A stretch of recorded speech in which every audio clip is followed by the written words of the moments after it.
Good evening आकांक्षा। देखो नए बच्चे आए नहीं है बिल्कुल।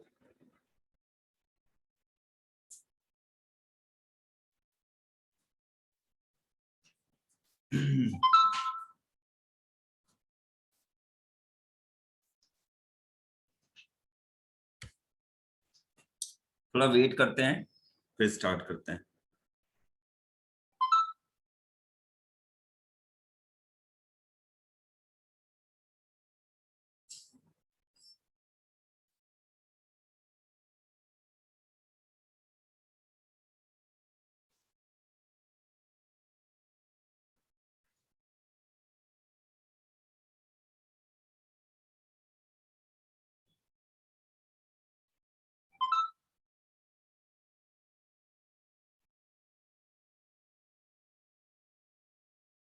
अभी मैं एक मिनट दिक्कत ये हुई है कि मैंने लिंक तो भेजा ही नहीं है उनको। तुम लोगों की क्लास के जैसी चला रहा हूँ। लिंक कहाँ होगी? लिंक तो मैंने बहुत पहले भेजी थी कभी।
चलो लगता है इतने ही बच्चे रहने वाले हैं। और एक दो मिनट वेट कर लेते हैं, फिर स्टार्ट करते हैं, ठीक है।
चलो ठीक है, स्टार्ट करते हैं। जो भी जितने भी बच्चे उसी से स्टार्ट करते हैं, ठीक है।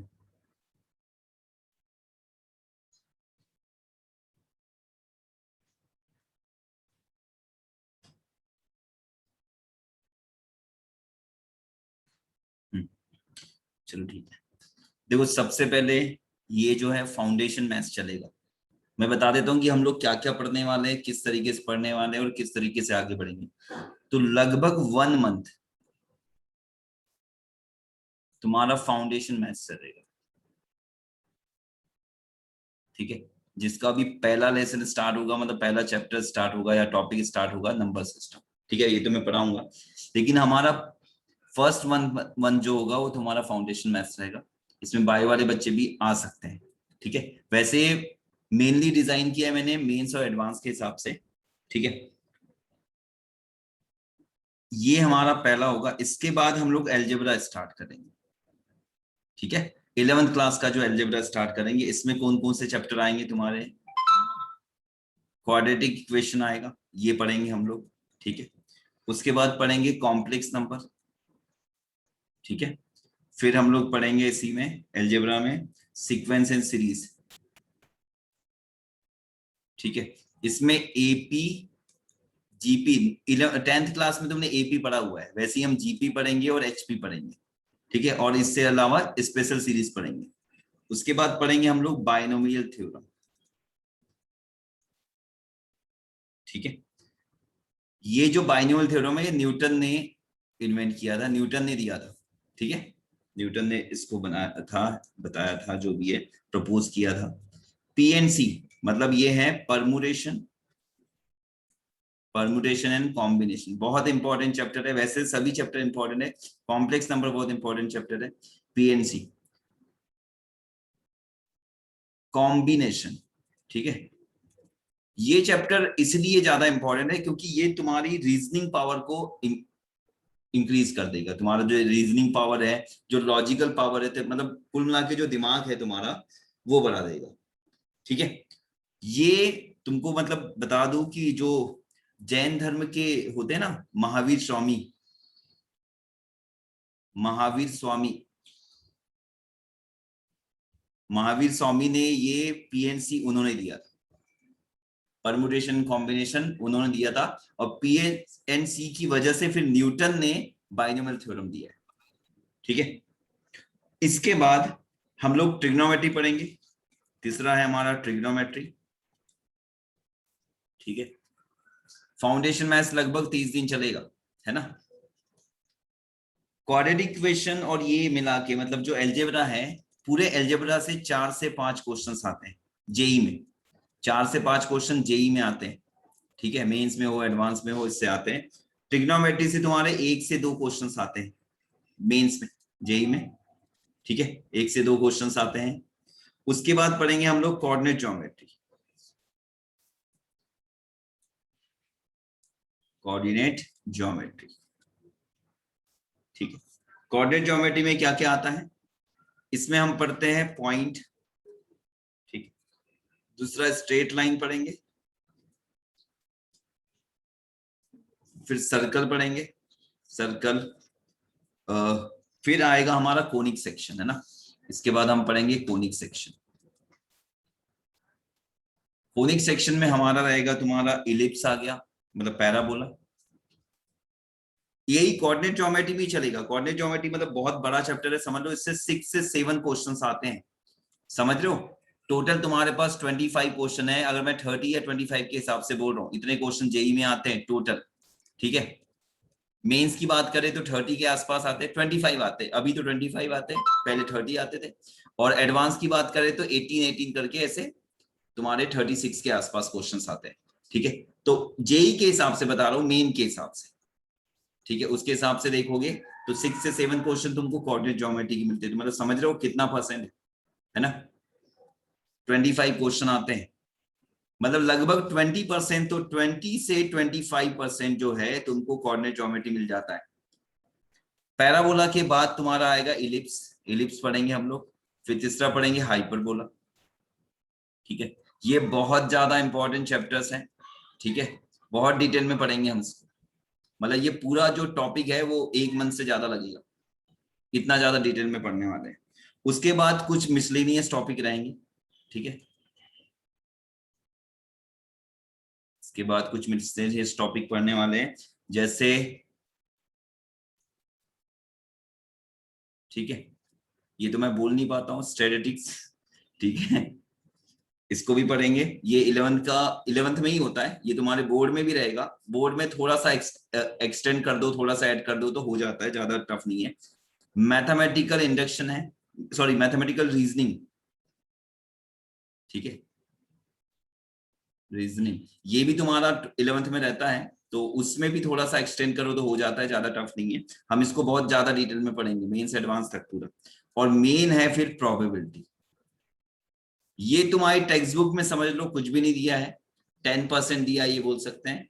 वैसे ये कोनिक सेक्शन जो है वो तुम्हारी टेक्स्ट बुक में ज्यादा कुछ नहीं दिए, 10% मान सकते हो एनसीईआरटी में, ठीक है। हम एक्स्ट्रा 90% अलग से पढ़ेंगे मींस एडवांस के लिए, ठीक है।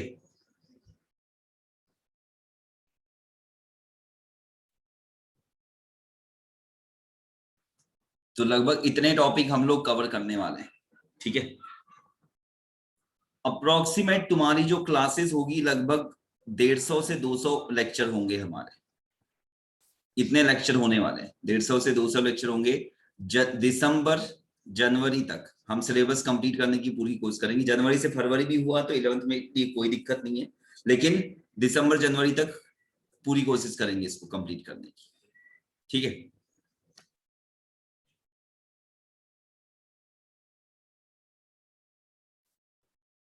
ये तुम अपने पास नोट करके भी रख सकते हो कि हम एक्चुअल में क्या क्या पढ़ने वाले हैं, ठीक है।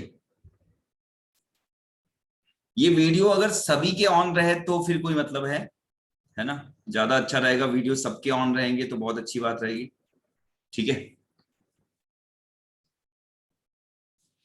ये मैंने इसलिए भी बताया क्योंकि कुछ बच्चे ज्वाइन कर रहे थे, कुछ नहीं कर पा रहे थे, इसलिए मैंने स्टार्टिंग में ये सब चीजें बता दी है,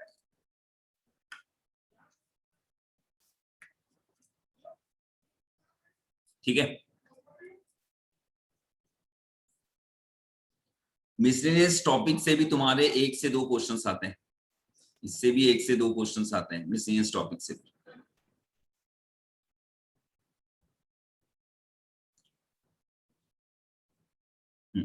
ठीक है। ठीक है, वीडियो ऑफ ही रखो, बस थोड़ा ध्यान से पढ़ते रहो, कोई दिक्कत नहीं है, ऑफ भी रहा तो कोई दिक्कत नहीं, ऑफ ही रखो, वीडियो रहने दो, ठीक है। अब मैं इसको हटा रहा हूं, नोट कर लिया क्या? नोट कर दो इसको, मतलब पता होना चाहिए हम क्या क्या पढ़ने वाले हैं, क्या क्या होने वाला है हमारी क्लास में। ये पूरा 11th में होने वाला है, इतनी चीजें हम पढ़ने वाले हैं।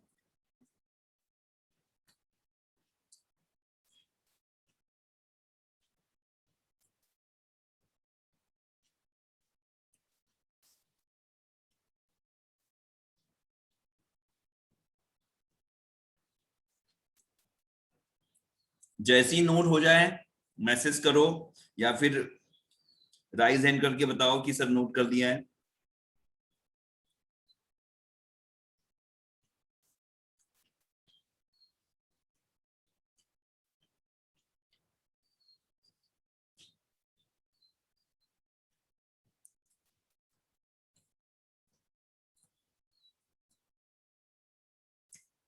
ठीक है, सभी ने नोट कर लिया है? एक बार राइज हैंड करके बता दो कि सभी ने नोट कर लिया है।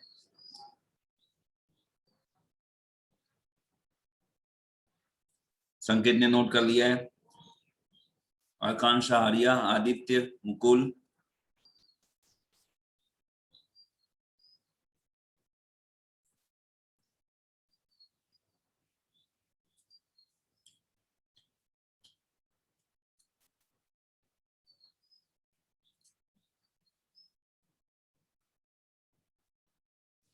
ठीक है, हटा देता हूं उसको।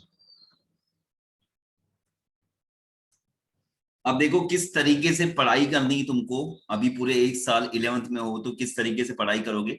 एक सबसे मेन बात बताता हूं तुमको, जैसे सोचो ये तुम्हारे रूम का कमरा है ना, ये तुम्हारा रूम है, इसका ये रूम है, ठीक है। ये तुम्हारा सोच लो कि ईस्ट डायरेक्शन है, ठीक है। ये तुम्हारा नॉर्थ है, साउथ, ये हमारे डायरेक्शन है। तो जो पढ़ाई अगर पॉसिबल हो, अगर जो पढ़ाई है जो कर रहे हो अगर पॉसिबल हो, तो वो किस तरीके से होना चाहिए, किस प्लेस पे होना चाहिए, एक जगह का भी बहुत इंपॉर्टेंस होता है, ठीक है। अगर पॉसिबल हो तो, नहीं तो फिर कोई दिक्कत नहीं है, तुम जैसे पढ़ रहे हो वैसे भी पढ़ सकते हो। तो अगर ये एक रूम है तो उसके हिसाब से तुम्हारी टेबल ऐसे होनी चाहिए, मतलब यहाँ पे तुम्हारी अगर टेबल लग सकती है, यहाँ पे अगर टेबल लग सकती है, और यहाँ पे तुम्हारी सिटिंग हो सकती है, मतलब तुम यहाँ बैठ सकते हो, मतलब कहाँ पे, इस डायरेक्शन में, ना ईस्ट में है ना नॉर्थ में, दोनों के बीच वाले डायरेक्शन में, समझ रहे हो?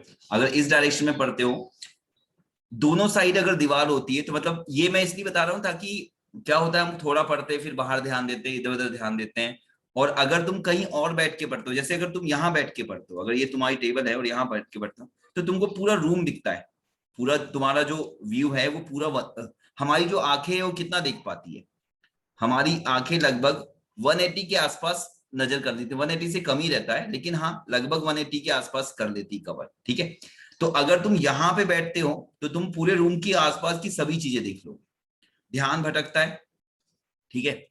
और अगर यहाँ बैठते हो तो सोचो कितना देख पा रहे हो, यहाँ बैठोगे तो कितना देख पाओगे, इतना, यहां से लेके यहां तक बस 90 डिग्री, कितना देख पाओगे, तुम्हारा जो विजन है वो सिर्फ 90 डिग्री होगा। अगर तुम यहाँ पे बैठते हो तो यहाँ से सिर्फ, यहाँ से और इधर से, इससे ज्यादा नहीं देख पाओगे, और इसके आगे कुछ होगा भी नहीं क्योंकि यहाँ दीवार है।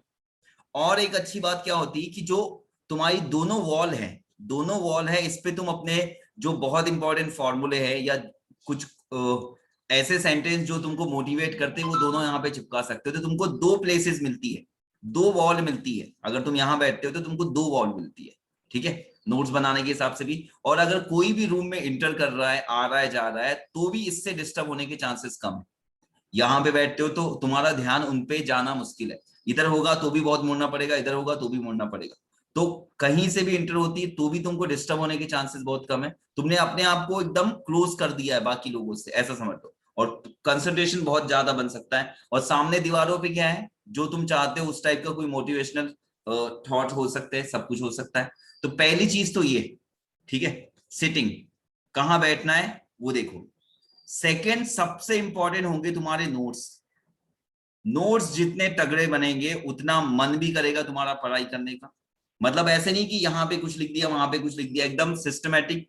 मैं तो बोलूंगा 3 पेन रखो, रेड रखो अपने पास, ठीक है, दूसरा तुम ब्लू रखो, ब्लू तो रहेगी, है ना, ब्लू रहेगी, और ब्लैक भी रखो। तो तीनों पेन का यूज करते करते अपने नोट्स बनाओ। पेंसिल रखो, पेंसिल भी काम आती है क्योंकि कई बार ग्राफ व्राफ बनाने होते हैं और तुम्हारे ग्राफ अभी स्टार्टिंग के हिसाब से उतने अच्छे नहीं रहेंगे, या कई सारे डायग्राम बनाने होते हैं, सभी रखो। नोट्स तुम्हारे बहुत अट्रैक्टिव रहना चाहिए, ठीक है, और अपनी लैंग्वेज में होना चाहिए, ये बड़ा जरूरी है। अपनी लैंग्वेज का मतलब क्या है, जो लैंग्वेज तुमको समझ में आती है, जो लैंग्वेज तुमको बहुत अच्छे समझ में आ रही है। जैसे मैं कुछ पढ़ा रहा हूं तो वो मेरी जो पढ़ाई है, जो मैं बता रहा हूँ, जो एक्सप्लेन कर रहा हूँ, वो तुमको किस लैंग्वेज में समझ पा रहे हो, मतलब उसको हम किस लैंग्वेज में कन्वर्ट करके समझ रहे हैं, उस लैंग्वेज में जिस तरीके से समझे हो उस तरीके से लिखो।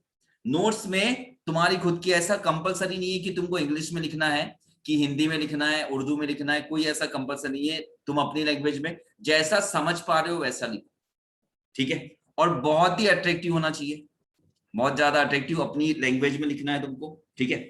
उसके बाद सबसे जरूरी, मतलब नोट्स बहुत अच्छे होने चाहिए, इसमें सब कुछ आ जाना चाहिए, इसमें कुछ छूटना नहीं चाहिए तुम्हारे। अभी मैं डीपीपी दूंगा, क्वेश्चंस दूंगा, तो जो रफ वर्क है वो भी उसमें ही करो, टेक्स्ट बुक में ही करो, कोई दिक्कत नहीं है, उसी में करो। या अलग से चाहते हो तो मैं डीपीपी दूंगा, हर दिन तुमको पर डे लगभग डीपीपी दूंगा, कभी कभी गैप हो सकता है। तो डीपीपी मतलब डेली प्रैक्टिस पेपर रहेंगे, उसमें डेली तुमको 10 से 15 से 20 क्वेश्चंस करने होंगे पर डे, ताकि तुम्हारी आदत हो प्रैक्टिस की। क्वेश्चन लगाने की प्रैक्टिस नहीं रहेगी तो एग्जाम में भी तुम क्वेश्चन सॉल्व नहीं कर सकते, तो उसकी प्रैक्टिस डेली होना चाहिए। हम ये जो तैयारी कर रहे हैं वो एग्जाम की कर रहे हैं, और एग्जाम में क्या आने वाले हैं, क्वेश्चंस ही आएंगे, और उनको क्या करना पड़ेगा, सॉल्व करना पड़ेगा। तो ये जो काम है जो हमें को एग्जाम में करना है 2 साल बाद, अगर मैं जेई की एग्जाम की बात करता हूँ तो 2 साल बाद जो काम करना है, अगर वो काम हम हर दिन करेंगे तो वो कितना ईजी हो जाएगा। उसकी तैयारी अगर हम कर रहे हैं तो हर दिन होना चाहिए, हर दिन क्वेश्चन सॉल्व करना है। और एग्जाम में जो तुम क्वेश्चन सॉल्व करोगे वो खुद की मेहनत से करोगे, कहीं से नोट्स देख के नहीं, मतलब नोट्स को फिर से देख के नहीं कर सकते हो। तुम्हारे अंदर जो नॉलेज होगा, तुम्हारे दिमाग में जो नॉलेज होगा, वही काम आने वाला है, ठीक है।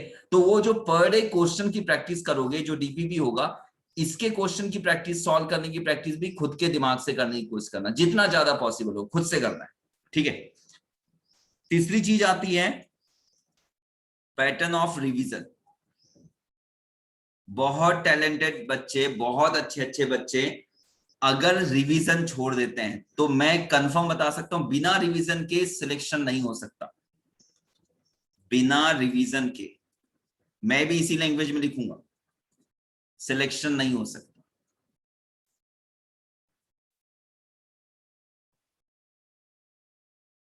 ना मेंस में हो सकता है ना एडवांस में हो सकता है। रिवीजन के सिलेक्शन हो ही नहीं सकता। तुमको पता नहीं तुम कितने तेजी से भूलते हो चीजों को।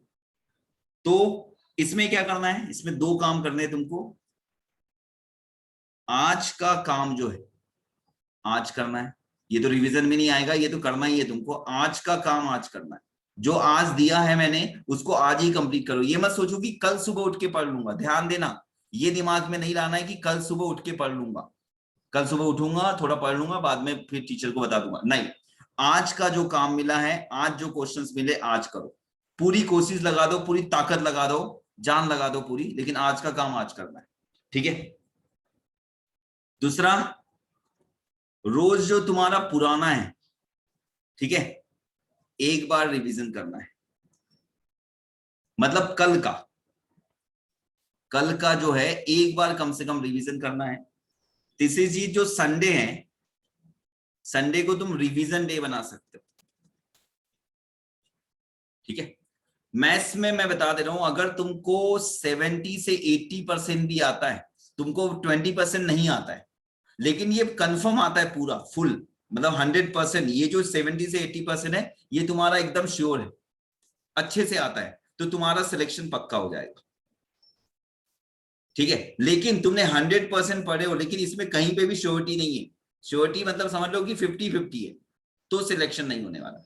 इसका मतलब ये नहीं कि तुम 70-80% ही पढ़ के जाओ, 100 करेंगे हम, बिल्कुल करेंगे, पूरा टाइम है हमारे पास। लेकिन मैं बस एग्जांपल दे रहा हूं कि अगर तुम्हारा 70-80% कंप्लीट है लेकिन वो श्योर है, एकदम अच्छे से करके रखा है, तो भी तुम्हारा सिलेक्शन कंफर्म हो जाएगा, मतलब पूरी प्रैक्टिस करके। लेकिन तुमने 100 करके रखा है बोलने के लिए, लेकिन श्योर नहीं हो, 50-50 हो, तो सिलेक्शन नहीं होगा, ठीक है। जो भी पढ़ोगे रिवीजन के साथ ढंग से पढ़ोगे, रिवीजन बहुत ज्यादा जरूरी है, ठीक है, समझ रहे हो। इतनी चीजों का ध्यान रखना है, ठीक है। कोशिश करना है खुद से क्वेश्चन सॉल्व, खुद से क्वेश्चन सॉल्व करना है, ठीक है। अब हम बढ़ेंगे अपने टॉपिक पे आएंगे, ठीक है। इतनी चीजें हैं, चाहो तो स्क्रीनशॉट ले सकते हो, नोट कर सकते हो, ठीक है।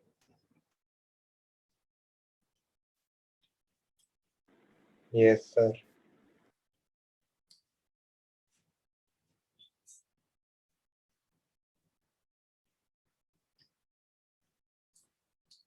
अनम्यूट करके भी बोल सकते हो। नोट कर दिया।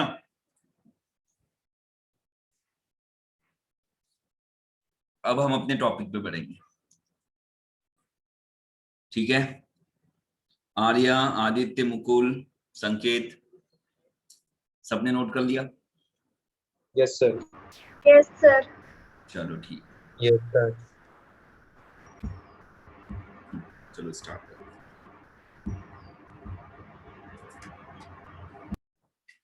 नंबर सिस्टम में सबसे पहले जो पढ़ेंगे हम लोग वो है नेचुरल नंबर, ठीक है। सबसे पहले नेचुरल नंबर ही क्यों पढ़ते हैं, रीजन क्या है? नेचुरल नंबर जो आया है वो है एक मैथमेटिशियन रहा होगा, बार्टर सिस्टम, हमने पढ़ा है शायद से, तुम लोगों ने पढ़ा होगा, बार्टर सिस्टम आता है। इसमें क्या होता है, हम लोग चीजों का, ठीक है, जो चीजें हैं उनका एक्सचेंज करते हैं। मतलब अगर मैंने, सोच लो कि मैंने 2 एप्पल दिए, ठीक है, तो इसके बदले हो सकता है तुमको 2 संतरे मिल सकते हैं, है ना, ऑरेंज मिल सकते हैं, ठीक है। या अगर इसकी कीमत ज्यादा है तो उसके हिसाब से 4 मिल सकते हैं, है ना, इस तरीके से होता था। तो काउंटिंग होती थी, मतलब काउंटिंग का यूज करते थे, 1 2 3 4 काउंटिंग के हिसाब से चीजें होती थी पहले। मतलब आज के 30-40 साल पहले भी सोच लो कि ये अपने यहाँ पे गाँव में भी ऐसा चलता था, ठीक है। किसी ने धान दे दिया इतना, जो गेहूं दे दिया या धान दे दिया, तो उसके बदले कुछ और चीजें मिलती थी, है ना, ऐसा चलता था। मैंने खुद देखा हुआ है, मतलब बचपन में, मतलब 30 साल पहले के हिसाब से देख लो, ठीक है। तो उस समय भी चलता था, 40 साल पहले भी चलता था, एक्सचेंज करते थे चीजें, ठीक है, अपने यहाँ पे भी चलता था। लेकिन तो इसमें पहले स्टार्टिंग में, सबसे पहले स्टार्टिंग में क्या यूज होता था? काउंटिंग। 2 भेड़ दे दिए, 2 भैंस दे दिए, इस टाइप का, मतलब 4 भैंस दे दिए, उसके बदले हम कितना लेंगे, इस टाइप से, है ना? ठीक है, तो एक्सचेंज ऑफ वुड होता था, मतलब चीजों को एक्सचेंज करते थे, उस हिसाब से उसकी वजह से बना हमारा नेचुरल नंबर। और इसमें क्या क्या यूज होता है? काउंटिंग यूज होती है। इसको हम नेचुरल नंबर को काउंटिंग नंबर भी बोलते हैं। क्या बोलते हैं इसको? नेचुरल नंबर को ही हम काउंटिंग नंबर भी बोलते हैं। इसको भी एन से दिखा सकते हो। तो नेचुरल नंबर को हम एन से दिखाते हैं। काउंटिंग नंबर, जो नंबर काउंट के लिए स्टार्ट होते हैं, मतलब काउंटिंग के लिए यूज होते हैं। मुझे बताओ, तुम लोग अगर काउंटिंग स्टार्ट करते हो तो क्या काउंटिंग हमारी 0 से स्टार्ट होती है, या हाफ से स्टार्ट होती है, या नेगेटिव से स्टार्ट होती है? नहीं होती है। काउंटिंग हमेशा 1 से स्टार्ट करते हो। कभी भी काउंटिंग करोगे तो 1 से स्टार्ट होगा। तो नेचुरल नंबर को याद रखना है काउंटिंग नंबर। देखो, मैं जो चीजें बता रहा हूं, हो सकता है ये पहले से तुमको पता हो, लेकिन मैं ये मान के चल रहा हूं कि तुमको कुछ नहीं आता है। हम 0 से स्टार्ट कर रहे हैं, 0 से टॉप तक चलेंगे, लेकिन स्टार्ट 0 से ही करेंगे। पता चला मैंने 20 से स्टार्ट किया, कुछ को आता है कुछ को नहीं आता, तो गड़बड़ होगा। तो मैं चाहता हूं कि मेरे क्लास के जो बच्चे वो एक लेवल पे आ जाए, उसके बाद आगे बढ़े, है ना? तो मेरे लिए भी इजी हो जाएगा। ठीक है, तो नेचुरल नंबर काउंटिंग नंबर हो गया, वो स्टार्ट होगा 1 से, 2, 3, 4, 5, इस तरीके से, है ना? Dot dot dot. इन्फिनिटी मत लिख देना, अगर तुमको नॉलेज है इन्फिनिटी का तो मत लिखना। इन्फिनिटी के बारे में मैं बहुत अच्छे से बताऊंगा। अभी इसको इसी तरीके से, डॉट डॉट का मतलब हुआ इसी तरीके से वो आगे बढ़ेगा, सो ऑन। ठीक है, ये जो कर्ली ब्रैकेट है, ये ये यूज करते हैं सेट के लिए। इसको हम क्या बोलेंगे? हम इसको बोलेंगे सेट ऑफ नेचुरल नंबर। ठीक है, अभी सेट के बारे में मैं ज्यादा नहीं बताऊंगा, बस इतना याद रखो कि सेट के अंदर जो चीजें रखते हैं, किसी चीज का सेट हो तो ये जो अंदर के लिखे हुए एलिमेंट्स है। ठीक है, अभी बाकी लोगों को नहीं पता है, तो ये जो है 1, 2, 3, 4 क्या है, उसके एलिमेंट्स। और ये जो कर्ली ब्रैकेट से दिखाया है, ये मिडिल कर्ली ब्रैकेट से जो दिखाया है, मिडिल ब्रैकेट से, वो हमारा सेट है, उसके अंदर ये एलिमेंट्स। अब इसमें एक और बात होती है, जैसे 1 है, ये एलिमेंट है। 1 क्या है तुम्हारा? एक element, element of set N, natural number का एक एलिमेंट। ठीक है, तो इनके बीच में रिलेशन क्या होगा? हम लिखेंगे 1 बिलोंग्स टू कैपिटल एन, और इसी को हम लिखते हैं 1 बिलोंग्स टू एन। ध्यान देना, ऐसा लिख के ऐसे छोड़ना है। ठीक है, हर एक छोटी छोटी चीजें हम सीखेंगे। ठीक है, बिलोंग्स टू, इसका मतलब होता है बिलोंग्स टू। ये जो सिंबल लिखा हुआ है, इसका मतलब होता है बिलोंग्स टू। ठीक है, ये ग्रीक वर्ड का ही सिंबल है, तो इसका मीनिंग क्या होगा? Belongs to. ठीक है, तो 1 belongs to N, 2 belongs to N. ठीक है, 2 बिलोंग्स टू एन। ठीक है, 3.5 बिलोंग्स टू एन है क्या? नहीं है। नेचुरल नंबर को बिलोंग कर रहा है क्या? नेचुरल नंबर में 3.5 आएगा? नहीं आएगा, तो नॉट बिलोंग्स टू। यहां पे ऐसे डॉस कर दो, तो 3.5 not belongs to natural number. ठीक है, इस तरीके से दिखा सकते हैं। समझ में आ गया? Belongs to, not belongs to भी समझ लिया थोड़ा बहुत तुम लोगों ने। ठीक है, अब आगे बढ़ते हैं। तो नेचुरल नंबर के बारे में ऐसे कोई दिक्कत नहीं है, चीजें समझते हो तुम। ठीक है, नेचुरल नंबर के बाद, ठीक है, नेचुरल नंबर के बाद कहां से स्टार्ट हुआ?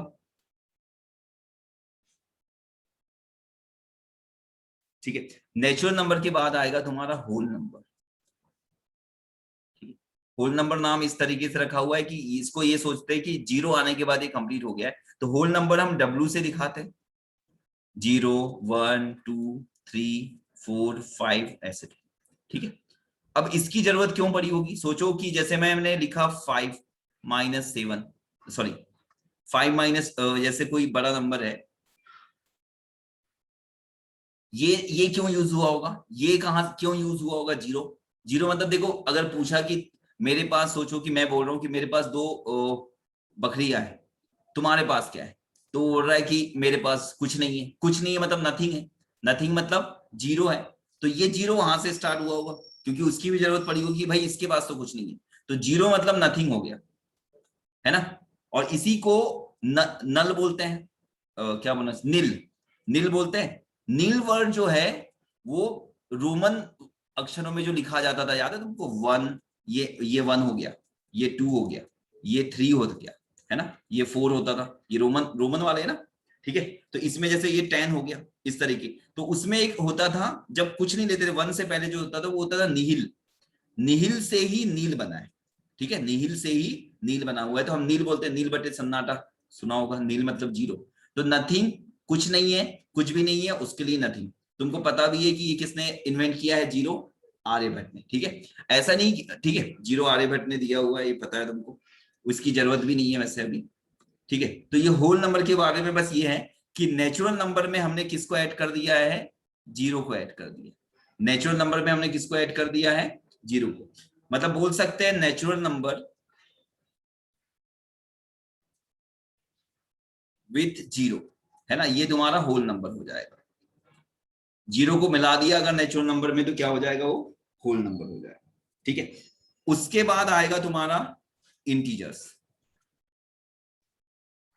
ठीक है, थोड़ा सा इंटीजर देख लेते हैं। इंटीजर में क्या होता है, अब इसकी जरूरत क्यों पड़ी होगी, इंटीजर की जरूरत क्यों पड़ी होगी। एक तो होल नंबर के लिए ये भी बोल सकते हो कि अगर कोई नंबर है उसी को उसी में से माइनस कर रहे हैं तो जीरो आएगा, जीरो आएगा। मतलब हमने, हमारे पास तीन चीजें थी, मतलब मेरे पास तीन एप्पल थे और मैंने तीनों दे दिए, दो दे दिए तो मेरे पास वन बचा, माइनस वाला सिस्टम तो हो गया, लेकिन मैंने तीनों दे दिए तो मेरे पास क्या बचा है, कुछ नहीं बचा है, नथिंग, जीरो। तो उस वजह से भी हो सकता है। अब कभी हो सकता है कि माइनस करने के चक्कर में, सब्ट्रैक्शन के चक्कर में 2 - 7 हो गया, कि भाई ये नंबर है 2, उसमें से हम 7 माइनस कर रहे हैं, 7 - 15 कर रहे हैं, इस टाइप का। तो अगर छोटे नंबर से बड़े नंबर माइनस कर रहे हैं नेचुरल नंबर के हिसाब से, कभी ना कभी ये यूज होना स्टार्ट हुआ होगा, तो इसकी वजह से क्या हुआ होगा, नेगेटिव नंबर की जरूरत पड़ी होगी, ठीक है, समझ रहे हो। और वैसे भी हम लोग क्या होते हैं, थोड़े क्यूरियस होते हैं कि हर चीज का अपोजिट ढूंढने की कोशिश करते हैं, है ना, हर चीज का अपोजिट। मतलब अगर पॉजिटिव नंबर्स है, मतलब 1 2 3 नेचुरल नंबर है, तो 1 2 3 के नेगेटिव क्या होंगे, तो वो इंटीजर होंगे। और रीजन है कहां से आए होंगे, जब छोटी वैल्यू से बड़ी वैल्यू माइनस की होंगी, ठीक है। तो ऐसे में हमारे नेगेटिव नेचुरल नंबर आए होंगे, हम उस, तो नेगेटिव नेगेटिव नेचुरल नंबर को अगर नेचुरल नंबर के साथ मिला दो, होल नंबर के साथ, तो तुम्हारे क्या बनेंगे, इंटीजर। अब इंटीजर को हम आई से दिखाते हैं या जेड से भी दिखाते हैं, ठीक है, जेड से दिखाते हैं या फिर आई से दिखाते हैं, ठीक है। इसका मीनिंग इसमें क्या क्या आते हैं, 0 1 2 3 और इसी तरीके से ऑन। इधर हो गया -1 -2 -3 और इस तरीके से। जरूरी नहीं कि ये ऑर्डर में हो, लेकिन ऑर्डर में होने की वजह से तुम इसमें डॉट डॉट डॉट करके बता सकते हो कि इसी तरीके से वो इंक्रीज हो, ठीक है। जरूरी नहीं कि इसको हम ऑर्डर में ही लिखे, लेकिन ऑर्डर की वजह से पता चलेगा कि भाई इसके बाद इससे पहले कौन से नंबर्स, तो ये इंटीजर हो गया, ठीक है, समझ गए। जो तुम्हारे, थोड़ा नोट्स टाइप का बना सकते हो, इसमें याद रख सकते हो, जो नेचुरल नंबर है हम उसको क्या बोल सकते हैं, इंटीजर प्लस बोल सकते हैं या जेड प्लस बोल सकते हैं। मतलब पॉजिटिव इंटीजर, क्या बोल सकते हैं, पॉजिटिव इंटीजर, ये तुम्हारे क्या होंगे, नेचुरल नंबर। अगर होल नंबर की बात करोगे तो लिख सकते हो नॉन नेगेटिव इंटीजर्स, ठीक है, नॉन नेगेटिव इंटीजर्स भी बोल सकते हो, ठीक है। बात समझ में आ रही है, इतना समझ रहे होंगे। इसमें से मैक्सिमम चीजें तुमको पता है, बस हम इसको साथ में देख रहे हैं रिवीजन के हिसाब से, ठीक है। इतना नोट कर लो जल्दी से, जल्दी नोट करो, बताओ कि हमने नोट कर लिया है।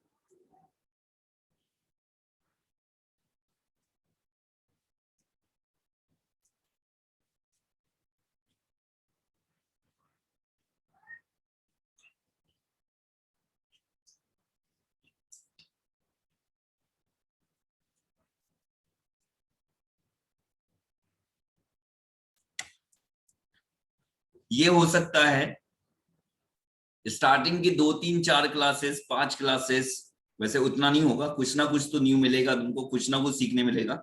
4 5 6 क्लासेस ऐसी हो सकती है, एक वीक की क्लासेस ऐसी हो सकती है कि तुमको लगे कि हम ज्यादा कुछ सीख नहीं रहे। लेकिन मेरा प्रॉमिस है, एक वीक के बाद दूसरे वीक की जो क्लासेस होगी उसमें तुमको बहुत सारी चीजें, तब तक मतलब 2 वीक के अंदर तुमको बहुत सारी चीजें सीखने मिल जाएगी। तुमको पता चल जाएगा कि भाई क्या लेवल होने वाला है और तुम्हारा लेवल क्या बन सकता है, ठीक है। तो पेशेंस रखना, ऐसा नहीं कि ये सब क्या पढ़ा रहे हैं ये तो हमको भी आता है, इस टाइप का नहीं सोचना है। ये स्टार्टिंग है तो मुझे सबके हिसाब से चलना पड़ेगा, तो मुझे ये सब चीजें बतानी पड़ेगी, ठीक है, समझ लो।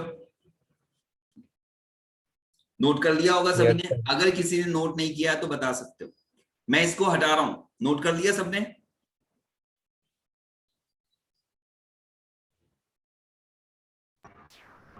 Yes sir. ठीक है, मैं हटा रहा हूं उसको। ठीक, अब आते हैं प्राइम नंबर। ये एक्चुअल में नेचुरल नंबर का टाइप हो गया। किसका टाइप हो गया? प्राइम नंबर जो होते हैं नेचुरल नंबर होते हैं। याद रखना, हमारे इंटीजर प्राइम नंबर नहीं होते, हम प्राइम नंबर में किसको लेंगे? Natural number, sorry prime number. ठीक है,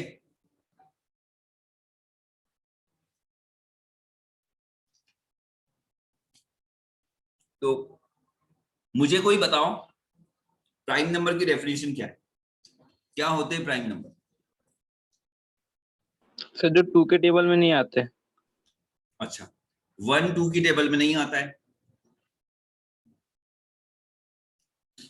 डेफिनेशन सर ऐसी 3 होनी चाहिए कि सर प्राइम अपनी, नंबर वो होते हैं जो जिसका 1 और फैक्टर उससे सिर्फ divisible 1। होते हैं। क्या बोल रहे हो?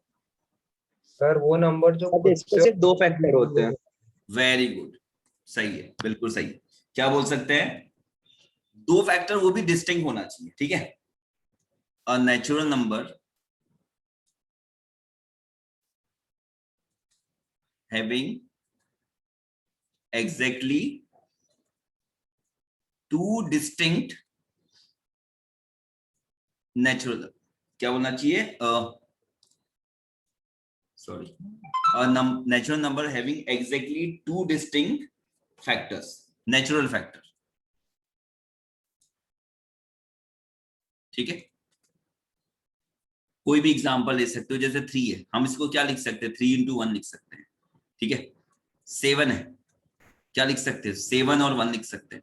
एक और डेफिनेशन हो सकती है कि 1 को छोड़कर, एक्सेप्ट 1, 1 को छोड़कर अगर 1 को हटा दिया जाए, 1 से greater number, natural number greater than 1, natural number greater than 1।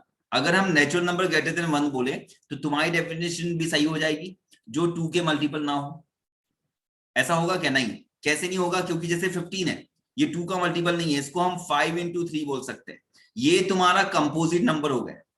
ध्यान देना, तुम्हारी डेफिनेशन 2 तरीके से गड़बड़ हो जाएगी, है ना, कि जो 2 के नेचुरल नंबर नहीं है वो फैक्टर, मतलब जो 2 से डिवाइड नहीं हो रहे हैं। जैसे 15 हो गया, 15 के कितने फैक्टर्स है, मतलब कितने हो सकते हैं? इसको 5 into 1 भी लिख सकते हैं, और क्या लिख सकते हैं, मतलब इसके फैक्टर क्या क्या हो सकते हैं? हम इसको 15 into 1 लिख सकते हैं, और क्या लिख सकते हैं? 3 into 5 into 1, मतलब एग्जैक्ट प्राइम फैक्टर के फॉर्म में हम ऐसे लिखेंगे। लेकिन इसमें 1 भी आ जाएगा। जिसके 2 से ज्यादा फैक्टर हो गए वो क्या हो जाएगा? तुम्हारा कंपोजिट नंबर, जो प्राइम नंबर नहीं होगा। तो प्राइम नंबर की एक डेफिनेशन क्या हो सकती है कि जो ग्रेटर देन 2 हो, 1 हो, ठीक है, और जिसके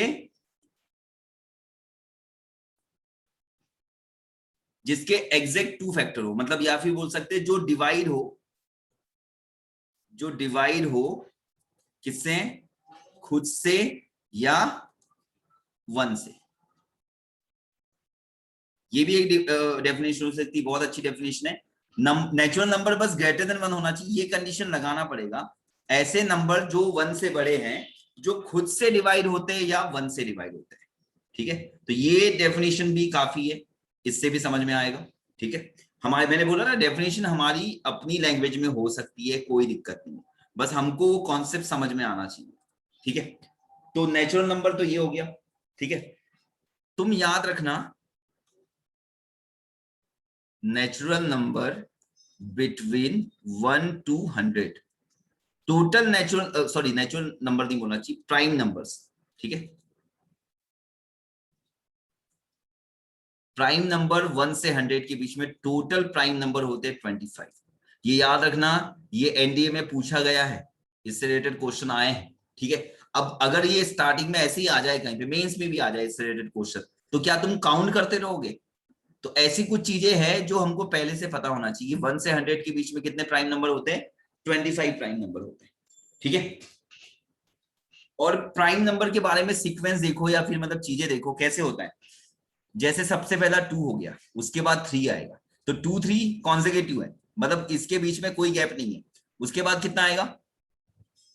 उसके बाद 5 है, फिर 7 है, 2 का गैप आ गया, यहाँ 1 था, इनके बीच में कौन, ये 2 का है। फिर उसके बाद आएगा 11, है ना, 9 नहीं आता है, 11 आएगा, फिर क्या आएगा 13, अब इसके बीच में कुछ नहीं है, 1 है ना।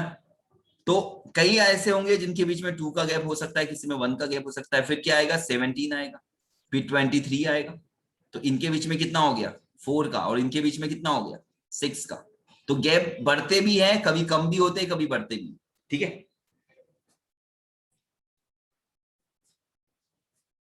तो ऐसा जरूरी नहीं है कि मतलब 2 नंबर्स के बीच में हमारे प्राइम नंबर आएंगे ही आएंगे, ऐसा जरूरी नहीं है, हो सकता है कि ना भी आए। जैसे देखो अगर मैं बोलता हूं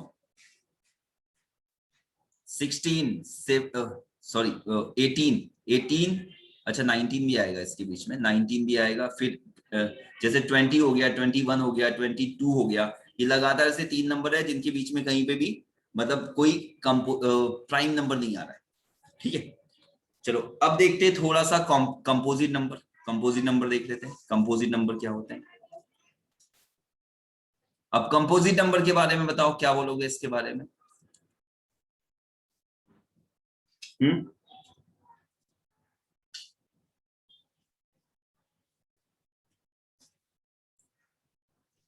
Having more than 2 factors. Natural number having exactly, या exactly नहीं, at least, sorry, at least 3 distinct natural factor, ठीक है। जो 3 डिस्टिंक्ट मतलब कम से कम 3 distinct natural number, natural factor दे सकता है, ठीक है।